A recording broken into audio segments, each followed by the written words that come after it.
আওয়ামী লীগের তো অনেক ভোট আছে, যদি লিডাররা পালিয়ে গেছে কিন্তু ভোটাররা তো পালায় নাই। যদি আওয়ামী লীগ অংশগ্রহণ না করে ভোটটা পাবে কে?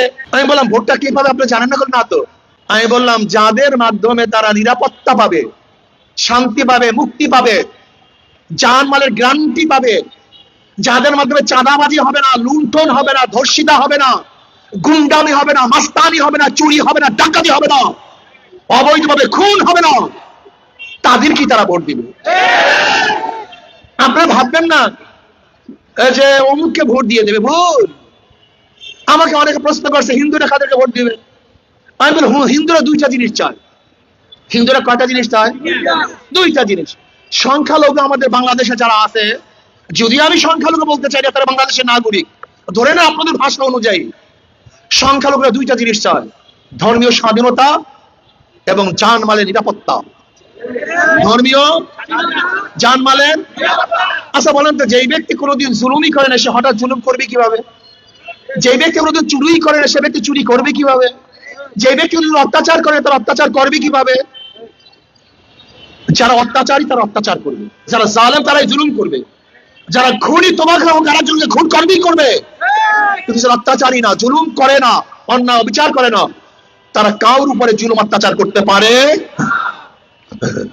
সমস্ত সংখ্যাগুলো দেখবে কাদের মধ্যে অত্যাচারী নাই, কাদের মধ্যে জালেম নাই, কাদের মধ্যে খুনি নাই, কাদের মধ্যে চোর নাই, ডাকাত নাই।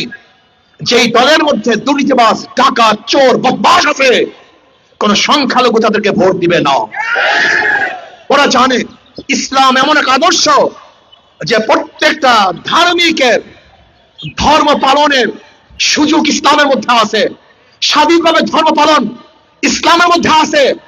যদি কোনো ব্যক্তি নিরাপত্তা প্রদান করতে পারে, একমাত্র ইসলামই পারে, অন্য কোনো আদর্শ কোনো মানুষের ব্যক্তি নিরাপত্তা প্রদান করতে পারে না।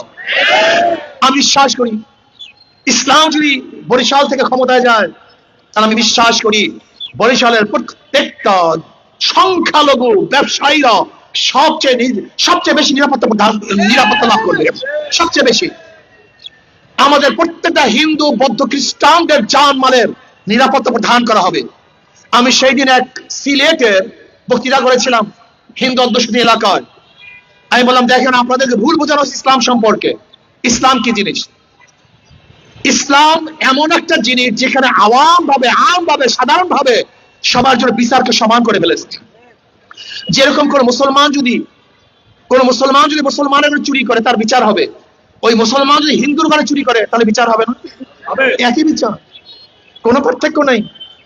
কোন মুসলমান যদি কোন মেয়ের সাথে অন্যায় করে ব্যবহার করে, বিচার যদি হয় ওই একই অন্যায় ব্যবহার যদি কোনো হিন্দু মেয়ের সাথে করে, বিচার হবে না? হুবাহু একই বিচার, একই, কোনো কমতি নেই। বিচার সবার জন্য সমান, নিরাপত্তা সবার জন্য সমান। এর জন্য আমি বলবো, এ আমার বরিশালের বাবারা, আমার বরিশালের ভাইয়ারা, জীবনভর বহু জায়গায় ভোট দিয়েছেন, গুন্ডামি, মাস্তানি, পরিবর্তন হয় নাই, শান্তি পান নাই। আমি আপনাকে অনুরোধ করবো একটা বার ইসলামকে পরীক্ষা করুন, একটা বার ইসলামকে পরীক্ষা করুন। বারবার পরীক্ষা দিয়েছে, বারবার।